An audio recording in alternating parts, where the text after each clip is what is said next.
नवाजलेली कोंबडी 1.5 पैशात विकली. आता तुम्ही म्हणसाल असं कसं काय, तर व्हिडिओमध्ये पुढे तुम्हाला मी सांगणारच आहे. सो बी कंटिन्यू. हाय हॅलो नमस्कार, मी सुजाता मगरे तुम्हा सर्वांचं पुन्हा एकदा स्वागत करते माझ्या यूट्यूबच्या एका नवीन ब्लॉगमध्ये.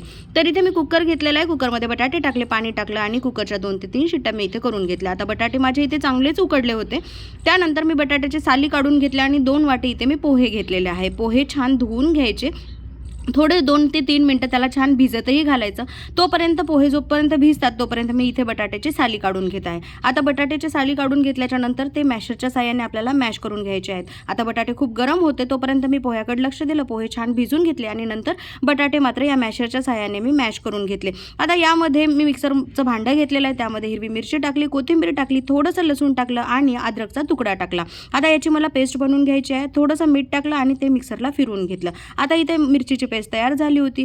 जे मॅश केलेले बटाटे आहेत त्यामध्ये मी पोहे टाकले. पोहे टाकल्याच्या नंतर जे काही हिरवी मिरची मी बारीक फिरवून घेतली होती मिक्सरला ती यामध्ये मी टाकून छान असं पीठ त्याचं मळून घेतलं. आता मळून घेतल्याच्या नंतर तुम्ही बघू शकता छान असं मळून झालेलं आहे. त्यामध्ये थोडीशी हळद टाकली आणि जर तुम्हाला मीठ जास्त कमी वाटत असेल तर तुम्ही त्याप्रमाणे ॲड करू शकता. मिरची मात्र आपल्याच आवडीप्रमाणे यामध्ये टाकू शकता. फारच लहान लेकरासाठी बनवत असेल तर 1 मिरची सफिशियंट आहे. त्यानंतर हव्या त्या आकारामध्ये थोडंसं हाताला तेल लावून घ्यायचं. गोल शेपमध्ये जर तुम्हाला करायचं असलं तर गोल शेपमध्ये तुम्ही इथे छान असं जे बाइंडिंग केलेलं मिक्सचर आहे ते असं करून घ्यायचं आणि त्यानंतर जर तुम्हाला सिलेंड्रिकल आकारामध्ये करायचं असेल तर सिलेंड्रिकल आकारमध्ये करून घ्यायचं. त्यानंतर तुम्ही बघू शकता की इथे एका कढईमध्ये तेल छान गरम झालेलं आहे आणि गरम झाल्याच्या नंतर इथे सिलेंड्रिकल शेपमध्ये काही मी कटलेट्स बनवलेले आहेत तर काही गोल शेपमध्ये मी कटलेट्स बनवलेले आहेत. आता जे काही कटलेट्स मी बनवलेले आहेत ते या गरम तेलामध्ये टाकायचं आणि हो, काळजी मात्र एवढी घ्यायची की तेल हे छान तापलंच पाहिजे, नाही तर तुम्ही जे कटलेट्स बनवलेले आहेत ते तेलामध्ये विरघळण्याची शक्यता आहे.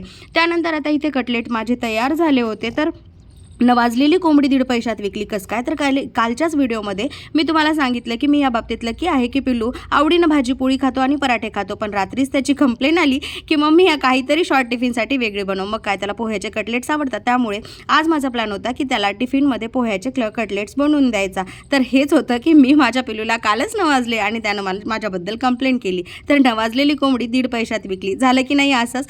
त्यानंतर एका प्लेटमध्ये पिल्लूच्या पप्पासाठी सर्व केले आणि मला काही टिफिनमध्ये त्याच्या द्यायचे होते. त्यासाठी टिफिनमध्ये सुद्धा मी त्याचे कटलेट्स भरून घेतले. थोडासा सॉस दिला आणि त्याला टिफिन मी बनवून दिला. आता व्हिडिओ कसा वाटला मला कमेंट सेक्शनमध्ये नक्की सांगा आणि हो, बाजूला काळं बटन दिलेलं आहे ते काळं बटन दाबा जेणेकरून माझ्या चॅनलला तुम्ही सबस्क्राईब करसाल आणि असेच नवनवीन व्हिडिओ तुम्हाला माझ्या चॅनलवरती भेटतील. आता तो होता शॉर्ट टिफिन आणि हा होता लॉंग टिफिन, म्हणजे कुरडईची भाजी आणि चपाती मी ह्या टिफिनला दिली. व्हिडिओ कसा वाटला? बाय.